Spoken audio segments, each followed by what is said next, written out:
así como David alzaba, así como David fluía en su presencia. Hermanos, buenas noches. Nos encontramos reunidos una vez más para continuar con este hermoso estudio del segundo libro de Samuel. Pero antes de empezar, quiero invitarlos a que inclinemos nuestros rostros para presentarle una oración a nuestro Señor Dios Padre Todopoderoso. Inclinemos nuestros rostros. Señor, te damos gracias por esta noche, te damos gracias, Señor, porque tú eres el que nos ha guiado durante todo este tiempo y te pedimos que tu iluminación, tu entendimiento y la sabiduría, Señor, que viene de ti, la derrames, Señor, y que tu Espíritu Santo, que nos guíe a través de este camino que es tu palabra, Señor. Te lo pedimos en el precioso y maravilloso nombre de nuestro Señor Jesucristo. Amén, amén y amén. Hermanos, buenas noches. Una vez más para continuar con este estudio, y en esta oportunidad nos vamos a dedicar a lo que corresponde a los capítulos del 11 al 14 del segundo libro de Samuel. Como ustedes saben, nosotros siempre iniciamos esto con la geografía bíblica, y en este caso la geografía bíblica va a corresponder a lo que es ahora el reino de Dios.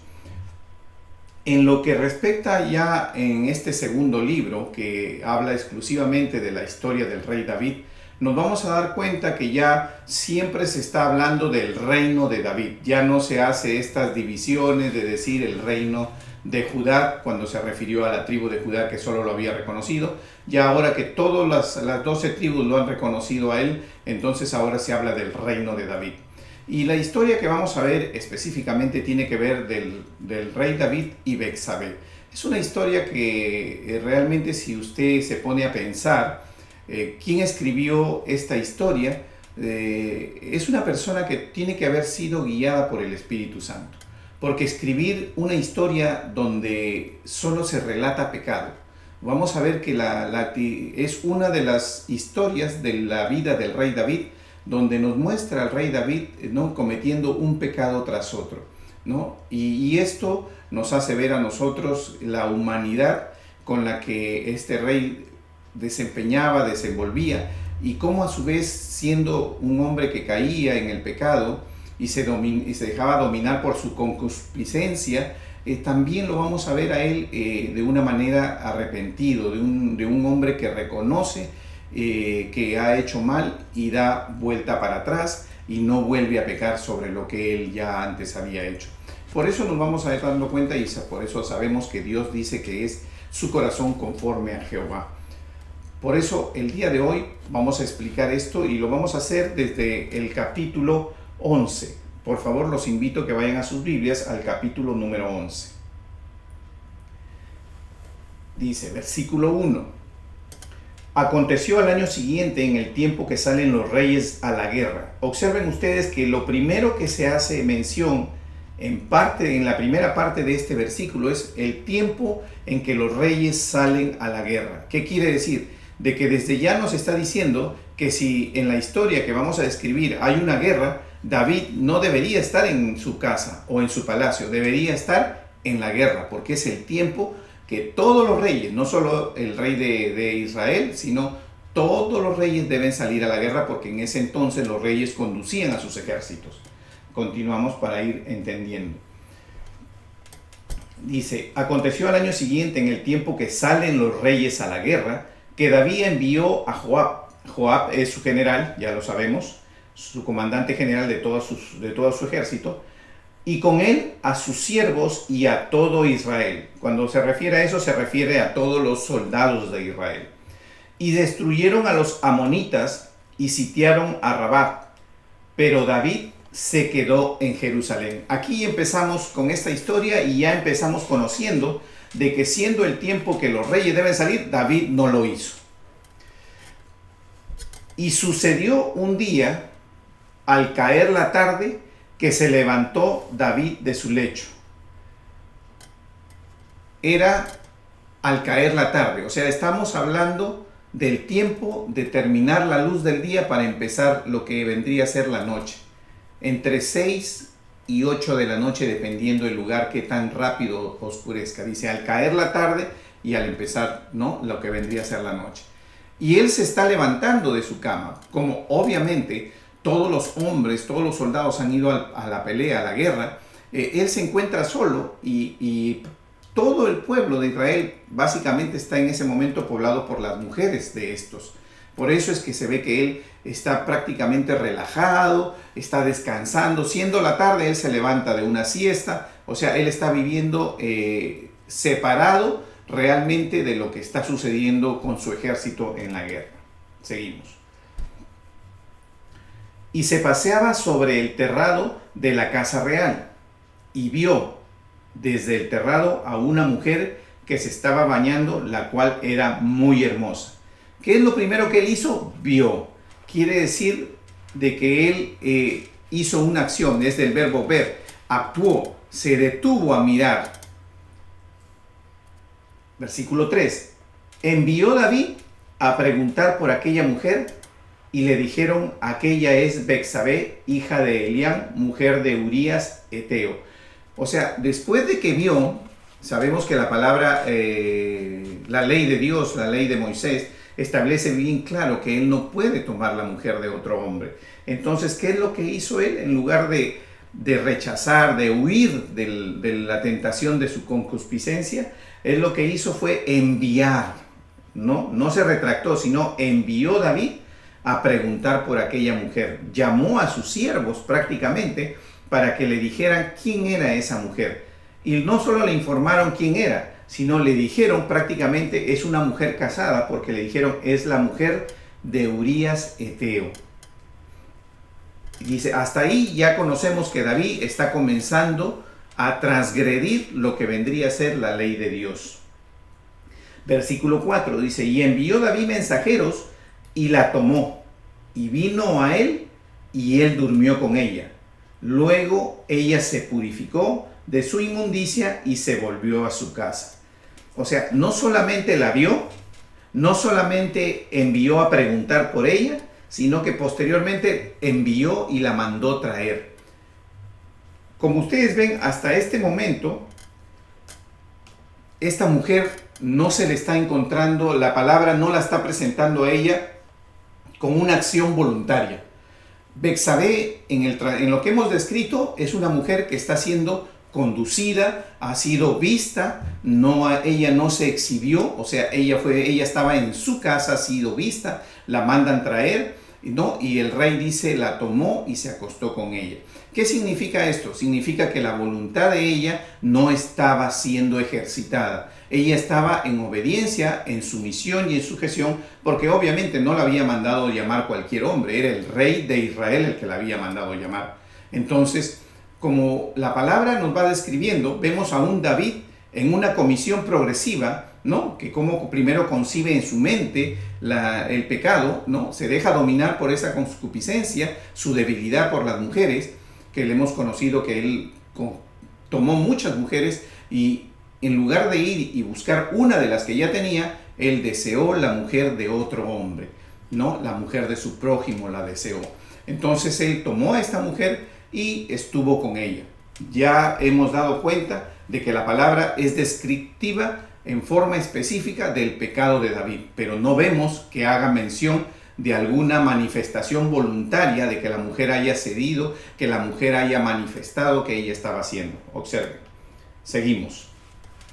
Versículo 5. Y concibió la mujer y envió a hacerlo saber a David, diciendo, estoy encinta. O sea, ya estamos hablando de un tiempo. Pasó el tiempo con el que él estuvo y obviamente para que una mujer se dé cuenta que está embarazada, tiene que haber pasado por lo menos unas semanas. O sea, después de unas semanas, ella manda a decirle a David que está embarazada, está encinta. Versículo 6. Entonces David envió a decir a Joab, a su general, envíame a Urías Eteo, y Joab envió a Urías a David. O sea, tras la comisión de un pecado, en lugar de David en ese momento arrepentirse, vemos en esta historia un David cayendo constantemente hacia abajo, cada vez más profundo en el pecado. Manda llamar a Urías, ¿no? Y en el versículo 7 dice, cuando Urías vino a él, David le preguntó por la salud de Joab, o sea, de su general, y por la salud del pueblo y por el estado de la guerra. Básicamente, Esto solamente fue una disculpa, una conversación para darle un motivo por qué lo había hecho venir. Después dijo David a Urías: desciende a tu casa, lava tus pies. Y saliendo Urías de la casa del rey, le fue enviado presente de la mesa real. O sea, mas Urías durmió a la puerta de la casa del rey con todos los siervos de su señor y no descendió a su casa. Urías, un hombre que hasta el momento lo vemos inocente de cualquier circunstancia que se está desempeñando, viene al llamado, obedece, atiende al llamado del rey David, al envío del general Joab, que lo hace, y se presenta a él. Cuando él le entrega las novedades a la pregunta que le hace David, se ve que David no solamente sabiendo, porque el único que conocía las circunstancias, en este caso era David, Betsabé, y obviamente se nota que hubo intervención de los criados, porque son los que fueron y llamaron y trajeron. Entonces los criados también tenían este conocimiento. Pero se nota que Urías Eteo viene y él, en lugar de tener una sinceridad, de conversar con él, lo motiva a que él vaya y tenga un encuentro con su esposa, ¿no? Y trata de agradarle la tarde, inclusive le envía un presente de la mesa real, o sea, una comida especial, la comida de un rey.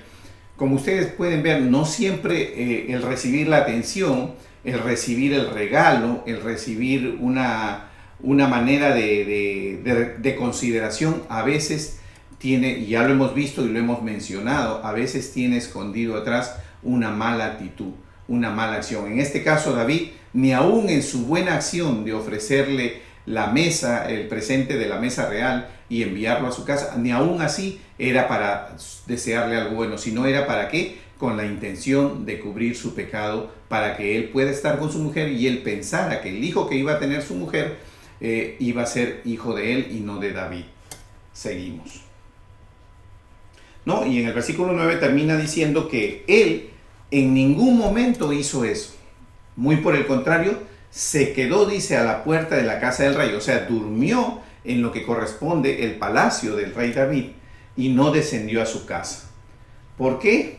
Seguimos leyendo. E hicieron saber esto a David diciendo: Urías no ha descendido a su casa. Y dijo David a Urías: ¿no has venido de camino?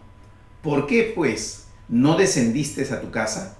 Y Urías respondió a David: el arca de Israel y Judá están bajo tiendas, y mi señor Joab y los siervos de mi señor en el campo. Y ¿había yo de entrar en mi casa para comer y beber y dormir con mi mujer? Por vida tuya y por vida de tu alma, que yo no haré tal cosa. O sea, en este caso, Urías le muestra a David que es un hombre íntegro, honesto, considerado, ¿no? O sea, él dijo: todos los hombres que fueron conmigo siguen peleando. Están incómodos viviendo en tiendas, peleando en la guerra, siendo heridos, siendo muertos. Toda guerra tiene heridos, tiene muertos. Y yo estoy acá descendiendo para disfrutar de una cena y estar con mi mujer. Su calidad moral de Urías, porque eso es lo que nos muestra, no le permite hacer eso.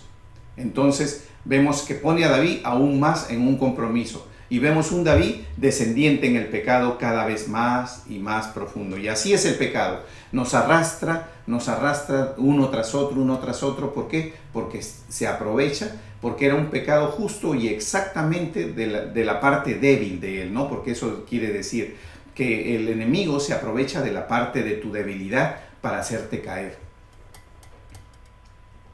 Continuamos.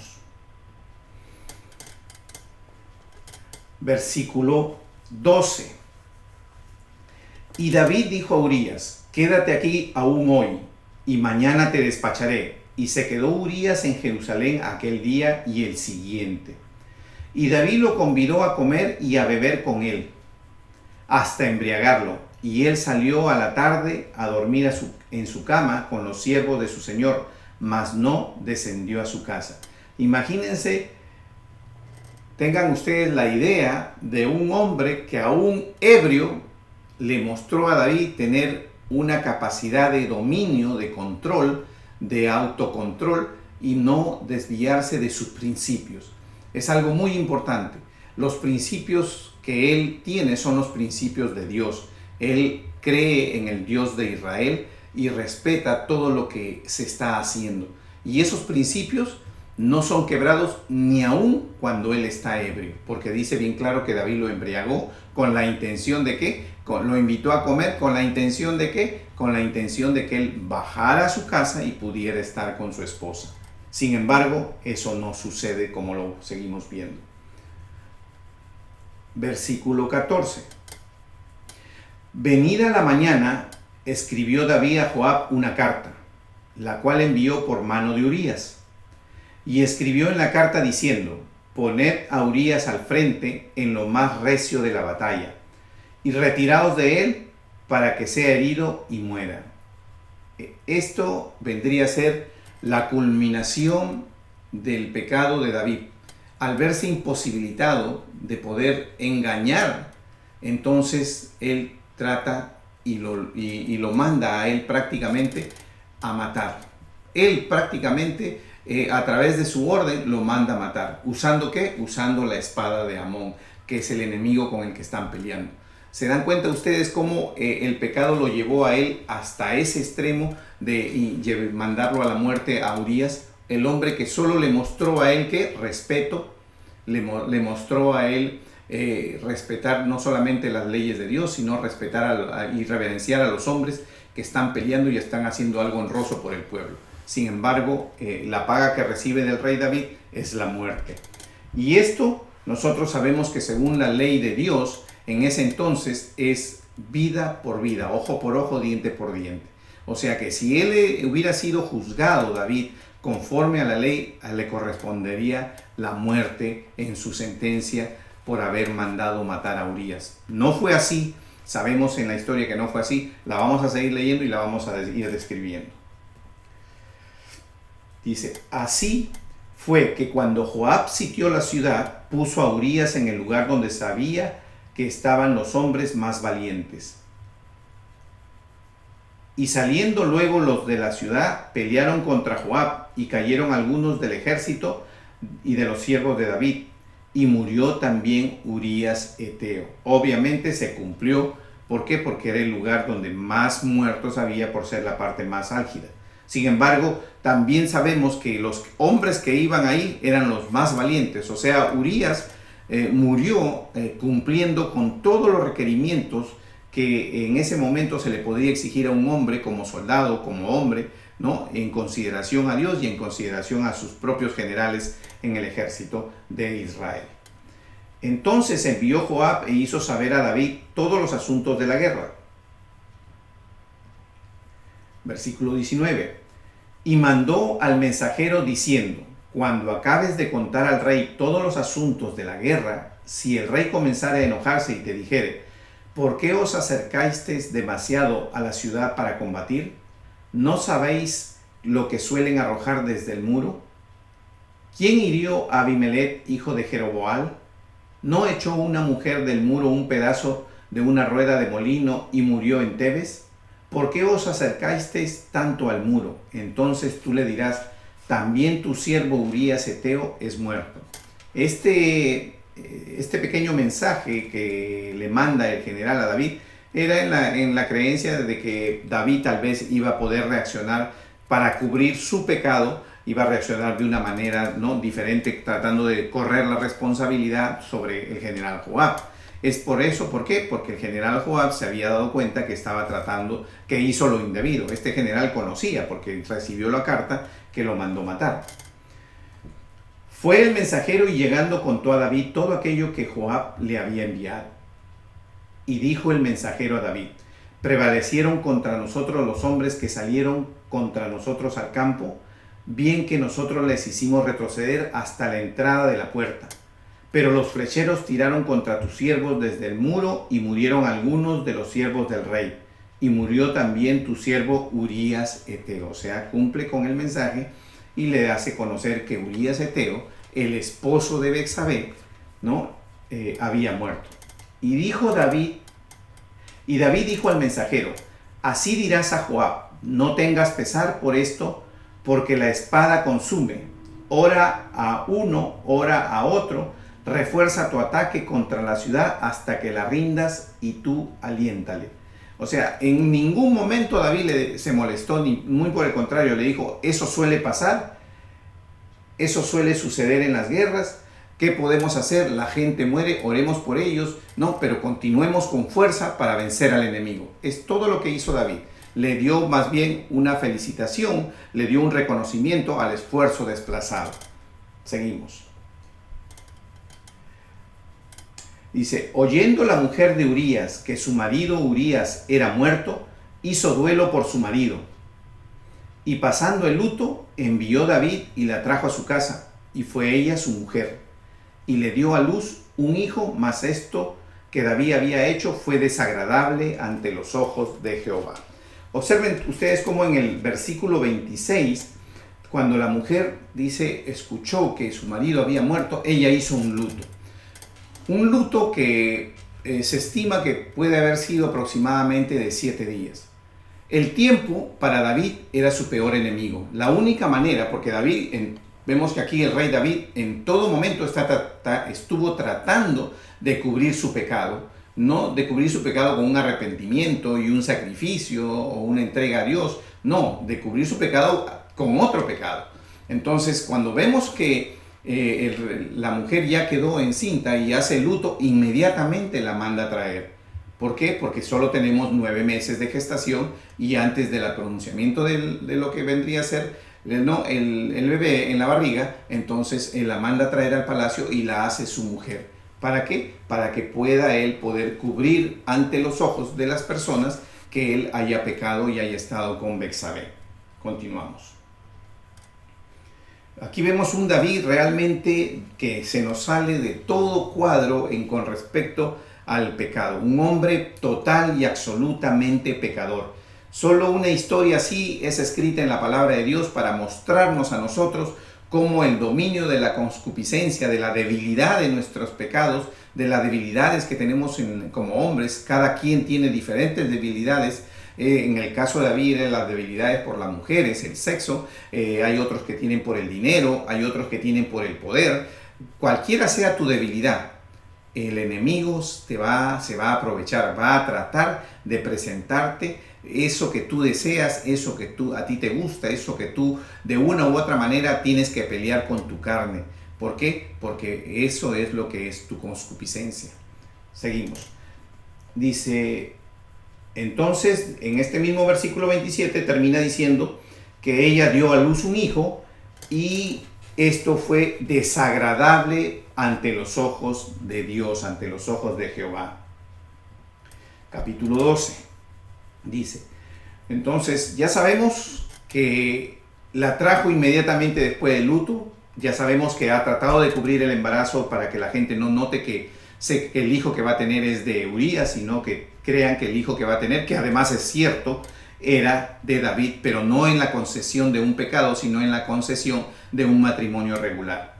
Dice, capítulo 12, versículo 1, Jehová envió a Natán a David, y viniendo, Natán es el profeta de ese entonces que tenía el contacto con David, y viniendo a él le dijo, había 2 hombres en una ciudad. Le comienza contando una historia, ¿no? Acá vemos que le hace una historia, y esto es algo que desde el Antiguo Testamento se usaba, y nos vamos a dar cuenta, así como nuestro Señor Jesucristo hablaba en parábolas, era una costumbre de ese entonces, y vemos como aquí el profeta Natán viene y le presenta también una historia que vendría a ser como una parábola para identificarlo a él, para llevarlo a él a conocer y a reconocer su pecado, ¿no? Y que Dios conocía de su pecado, ¿no? Vamos a leer esto. Dice, versículo 1, Jehová envió a Natán a David, y viniendo a él le dijo, había 2 hombres en una ciudad, el uno rico y el otro pobre. El rico tenía numerosas ovejas y vacas, pero el pobre no tenía más que una sola corderita, que él había comprado y criado, y que había crecido con él y con sus hijos juntamente, comiendo de su bocado y bebiendo de su vaso, y durmiendo en su seno, y la tenía como a una hija. O sea, aquí nos está presentando que la corderita era como su mascota personal, ¿no? Como ahora tenemos un perro en casa, un gato, tenemos un animalito que nos acompaña y es parte de lo hacemos como parte de la familia. Aquí le está haciendo ver la historia que esta corderita era como parte de la familia, como una mascota familiar, no como un animal de crianza. Dice, versículo 4, y vino uno de camino al hombre rico, y éste no quiso tomar de sus ovejas y de sus vacas, para guisar para el caminante que había venido a él, sino que tomó la oveja de aquel hombre pobre y la preparó para aquel que había venido a él. Entonces, dicen, observen ustedes cuál es la reacción del rey David. En el versículo 5 dice, entonces se encendió el furor de David en gran manera contra aquel hombre y dijo a Natán, vive Jehová que el que tal hizo es digno de muerte y debe pagar la cordera con 4 tantos porque hizo tal cosa y no tuvo misericordia. Versículo 5 es este. Él emite un juicio, emite una sentencia, antes de que el profeta le revele que él es el hombre rico que tomó esa corderita. Él dictamina que un hombre que actúa de esa manera debe morir. Y también dice debe pagar con 4 tantos, o sea, con 4 ovejas más. ¿Por qué? Porque eso del pago es parte de la ley de Levíticos que hemos estudiado, que cuando había una circunstancia de un daño físico o material sobre el ganado, sobre las ovejas, si eran ganado, bueyes, tenían que pagar 5 bueyes por uno, y si eran ovejas o corderos, tenían que pagar 4. Por esto, en este caso en la palabra, como es una corderita, él dice, tiene que pagar 4 veces por lo que él tomó una oveja. ¿No? Eso vendría a ser la parte de la ley, pero lo anterior es un juicio emitido por él a las circunstancias que están sucediendo. Seguimos. Versículo 7. Entonces dijo Natán a David, tú eres aquel hombre. Así ha dicho Jehová, Dios de Israel. Yo te ungí por rey sobre Israel y te libré de la mano de Saúl y te di la casa de tu señor y las mujeres de tu señor en tu seno. Además, te di la casa de Israel y de Judá, y si esto fuera poco, te habría añadido mucho más. O sea, Dios le dice, te di todo lo que tienes, te saqué de lo que no eras nadie y te hice rey, te traje del redil, de lo más bajo, y te puse de rey. Te entregué las mujeres que te permití que tengas las mujeres que quieras, porque hemos visto y hemos leído en el capítulo 2, cómo David tiene hijos y toma mujeres durante la trayectoria, ¿no? Que él viene, toma la jezreelita primero, después vemos cómo él sigue tomando mujeres y sigue teniendo hijos, y sin embargo no fue suficiente para él. Deseó la mujer del prójimo. Por eso aquí Dios le hace una reprensión y dice en versículo 9, ¿por qué pues tuviste en poco la palabra de Jehová, haciendo lo malo delante de sus ojos? A Urías Heteo hiriste a espada y tomaste por mujer a su mujer y a él lo mataste con la espada de los hijos de Amón. Observen cómo le dice que toma por mujer a la mujer de Urías Heteo.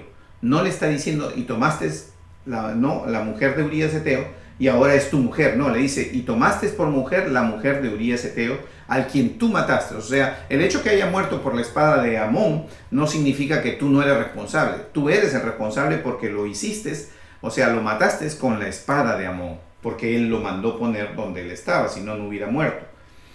Seguimos.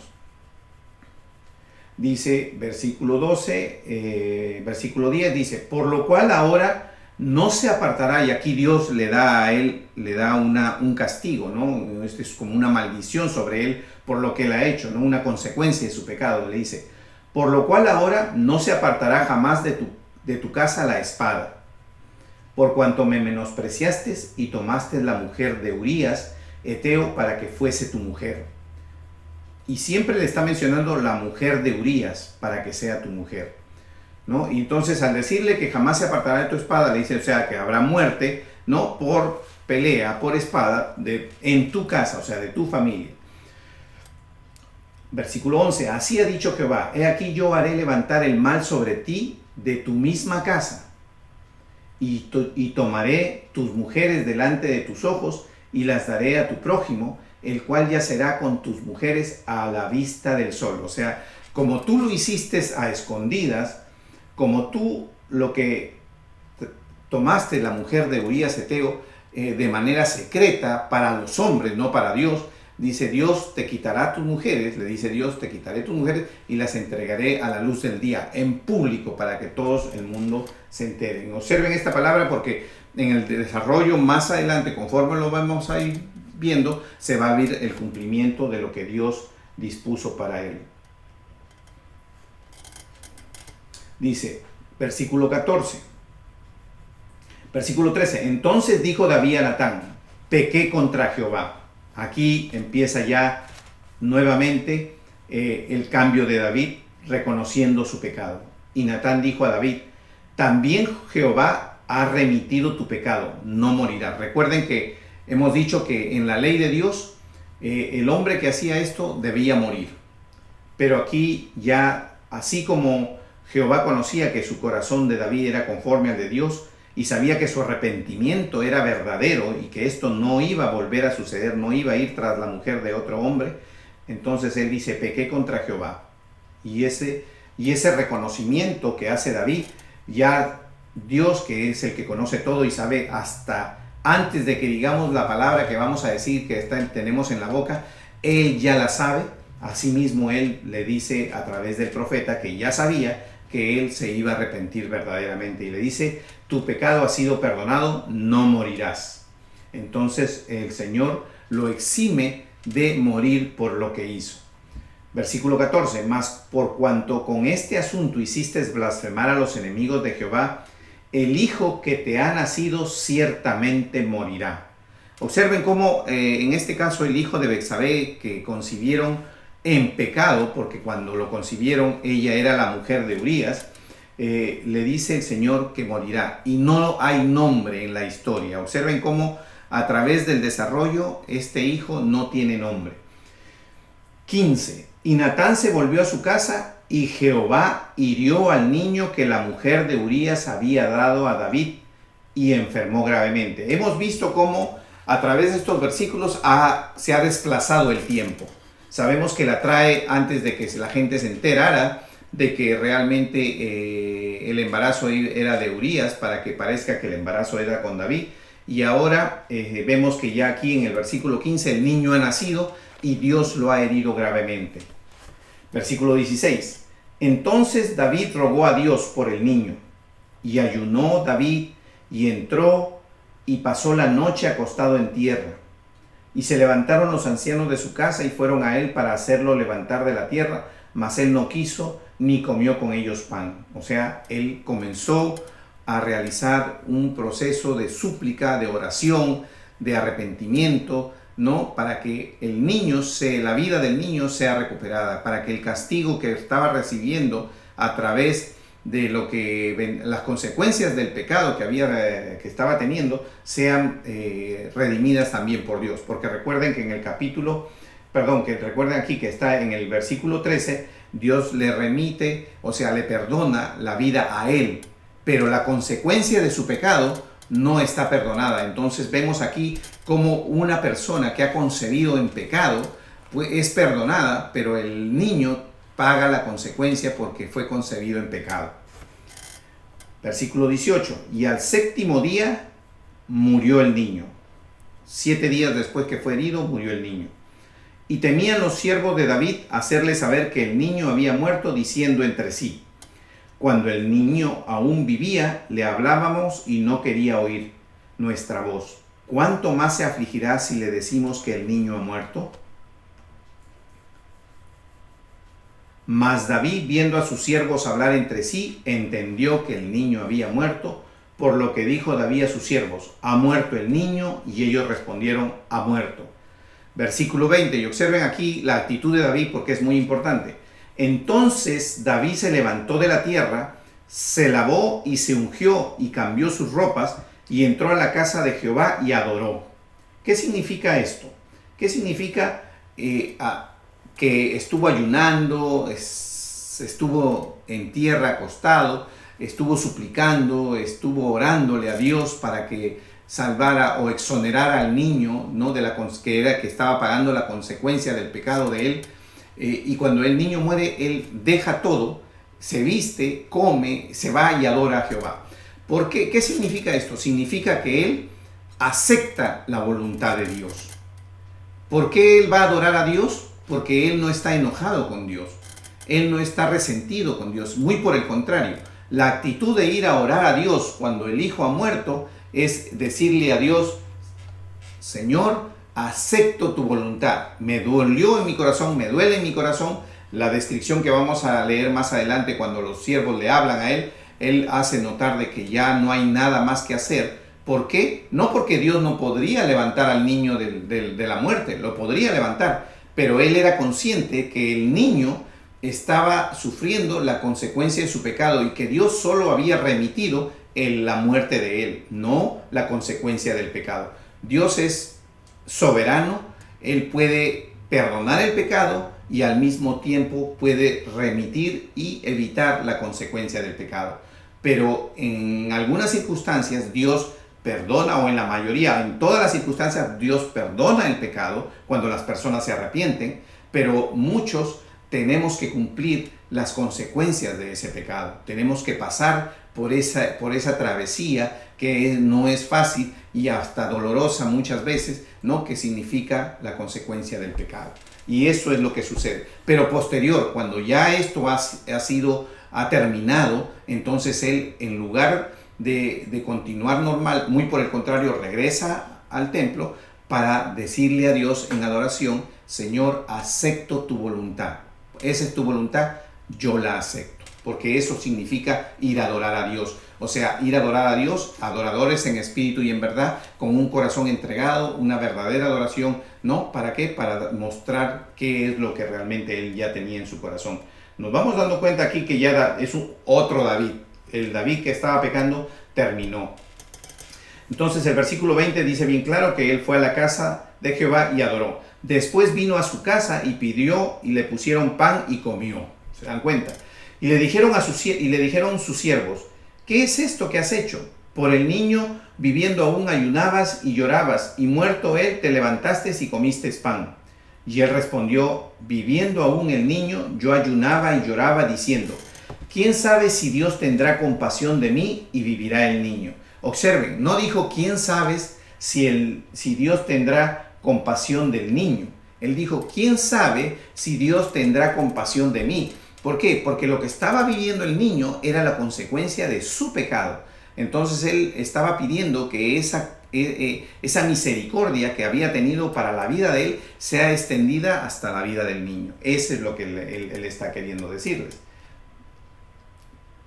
Continuamos. Y dice aquí, dice 23, mas ahora que ha muerto, ¿para qué he de ayunar? ¿Podré yo hacerle volver? O sea, él está haciendo ver, dice, ¿para qué yo ayunar ya? Yo no puedo hacerle volver. La voluntad de Dios se cumplió. En otras palabras, la voluntad de Dios se cumplió. Si la voluntad de Dios se cumplió, entonces yo lo único que tengo que hacer es reconocerla y aceptarla, sea cual fuera, ¿no? De repente esta es una voluntad que hace doler nuestro corazón humano, pero sabemos que al final todas las cosas son para bien, porque con Dios nosotros vamos a poder seguir adelante y nos va a servir para crecer en lo que corresponde a nuestra vida personal. Dice, mas ahora que ha muerto, ¿para qué he de ayunar? ¿Podré yo hacerle volver? Yo voy a él, mas él no volverá a mí. O sea, el día que yo muera, yo iré donde él. 24. Y consoló David a Betsabé, su mujer. Llegándose a ella, durmió con ella y ella le dio a luz un hijo y llamó su nombre Salomón. Observen cómo ya en este versículo 24, cuando el niño ha muerto, que es el último rezago de lo que vendría a ser el pecado de David. Sabemos que este pecado fue un pecado largo de mucho tiempo, porque un embarazo dura 9 meses, ¿no? Porque el proceso en que se sucedió. Entonces, cuando el pecado es over, no solamente en la remisión del perdón de Dios, sino en la consecuencia también, que es la muerte del niño, entonces la palabra de Dios dice, y él se unió a su mujer. No vuelve a mencionar, hiciste tu mujer, la mujer de Urías Eteo. No de Urías Eteo, no vuelve a mencionar. ¿Por qué? Porque desde el momento de la remisión, el Señor corta ya el lazo que Betsabé había tenido con Urías de Eteo. Y le dice a David, ya no, estabas con la mujer de Urías Eteo. Tuviste un hijo con la mujer de Urías Eteo. No, en este caso ya en el 24, cuando lo vemos en este versículo, ya a partir de cuando el pecado es terminado, con la consecuencia del niño muerto, dice en el 24, y consoló David a Betsabé su mujer. Ya no le dice, consolaste tu mujer, que fue la mujer de Urías Eteo. Le dice, Betsabé dice, consoló David a Betsabé su mujer, y llegándose a ella, durmió con ella. Y ella le dio a luz un hijo, y llamó su nombre Salomón, al cual amó Jehová. Y envió un mensaje por medio de Natán el profeta. Dios le envió un mensaje por medio de Natán el profeta, y dice, así llamó su nombre Jededías, a causa de Jehová, o sea, el amado de Jehová. El hijo que tuvo ya con Betsabé en el matrimonio concebido, donde el pecado ha sido remitido, donde ya no existe ni pecado ni consecuencia por cumplirse, donde todo ha sido over y ya empiezan ellos en un matrimonio formal. El hijo que tienen dentro del matrimonio, recuerden que este hijo fue concebido fuera de un matrimonio, en adulterio, este es el hijo que muere, y el hijo que tienen, el primer hijo que tiene con Betsabé en el matrimonio, este hijo que se llamó Salomón, pero Dios lo llamó Jedidías. Jedidías, que significa el amado de Jehová. Ahora, sabemos que existen estos dos nombres, pero lo conocemos a este hijo como el rey Salomón. Si yo puse aquí una referencia bíblica, que es en Primera de Crónicas, capítulo 22, del versículo 8 al 10, y dice, mas vino a mí palabra de Jehová diciendo, tú has derramado mucha sangre y has hecho grandes guerras, no edificarás casa a mi nombre, porque has derramado mucha sangre en la tierra delante de mí. He aquí, te nacerá un hijo, el cual será varón de paz, porque yo le daré paz de todos sus enemigos en derredor. Por tanto, su nombre será Salomón. Y yo daré paz y reposo sobre Israel en sus días. Y él, dice, él edificará casa a mi nombre, y él me será a mí por hijo, y yo le seré por padre. Afirmaré el trono de su reino sobre Israel para siempre. Observen cómo aquí vemos que el nombre que le da, que Dios le dice aquí, también es Salomón. O sea, tenemos en realidad una duplicidad de nombres. Tenemos el nombre de Jedidías y tenemos el nombre de Salomón.